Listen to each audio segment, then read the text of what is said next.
BJP ने शिवसेना के बागी नेता एकनाथ शिंदे को क्यों बनाया सीएम? एकनाथ शिंदे को बनाया सीएम तो महाराष्ट्र की सियासत में आया भूचाल।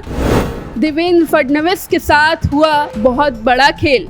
एकनाथ शिंदे के सीएम बनते ही महाराष्ट्र की सियासत में भूचाल आ गया है। हर किसी को यही अंदाजा था कि वो बीजेपी के साथ मिलकर सरकार बनाएंगे, लेकिन इस बात की भनक किसी को नहीं थी कि वो इस नई सरकार के सीएम हो सकते हैं। ऐसे में सवाल ये है कि महाराष्ट्र विधानसभा 100 से ज्यादा सीटों वाली बीजेपी ने 41 विधायकों वाले गुट के नेता को सीएम क्यों बनाया? आखिर देवेंद्र फडणवीस को सीएम क्यों नहीं बनाया गया? हम आपको बताते हैं। एकनाथ शिंदे मराठा हैं। महाराष्ट्र में 31% मराठा वोट है। बीजेपी काफी वक्त से किसी मराठा नेता की तलाश में थी। देवेंद्र फडणवीस को सीएम बनाया जाता तो शिवसेना कह सकती थी कि मराठा के ऊपर एक ब्राह्मण को तवज्जो दी गई। वो एकनाथ शिंदे से पूछ सकती थी कि जब तुम्हें आम मंत्री ही बने रहना था तो तुमने हमसे बगावत क्यों की? पिछले कई दिनों से संजय राउत जैसे लोग दावा कर रहे थे कि बीजेपी किसी हाल में एकनाथ शिंदे को सीएम नहीं बनाएगी। ऐसे में एकनाथ शिंदे के मुख्यमंत्री बनते ही बीजेपी ने शिवसेना के विरोध में सारी सियासत की हवा निकाल दी है। अब शिवसेना किस मुंह से इस नई सरकार और इसके मुख्यमंत्री की आलोचना करेगी? वो मुख्यमंत्री जो शिव सैनिक भी है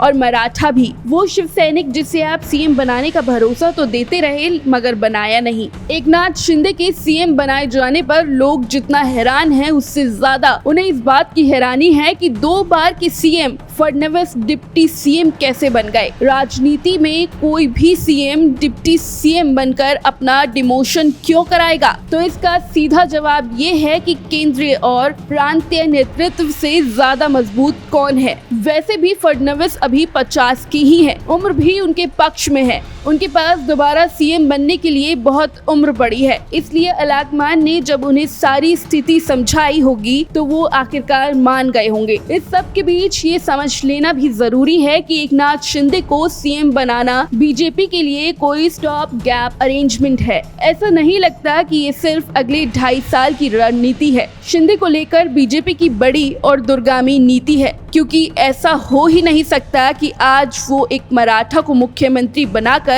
इस पर वाहवाही बटोर ले और 2 साल बाद कहे कि हम शिंदे को हटाकर फडणवीस को अपना सीएम फेस बना रहे हैं। अगर वो ऐसा करेंगे तो आज इस कदम से उसे जितना फायदा नहीं होगा उससे कहीं ज्यादा आगे नुकसान उठाना पड़ेगा। इससे यही लगता है कि शिंदे को लेकर बीजेपी का कोई लंबा गेम प्लान है। वो क्या गेम प्लान है ये जानने के लिए अभी थोड़ा इंतजार करना होगा। उससे पहले ये देखना होगा क्या शिंदे खेमा खुद को असली शिवसेना घोषित कर पाते हैं। अगर नहीं कर पाते तो क्या एकनाथ शिंदे गुट अलग पार्टी बनाकर आगे की रणनीति करेगा? क्या ये एक गुट आगे चुनावों में बीजेपी के साथ विलय कर लेगा? जो भी है, लेकिन इतना तय है कि एकनाथ शिंदे को सीएम बनाकर बीजेपी ने ऐसा राजनीतिक दांव चल दिया है जो भावनात्मक असर महाराष्ट्र की सियासत पर लंबे वक्त तक देखने को मिलेगा। Bureau report, neo India headlines.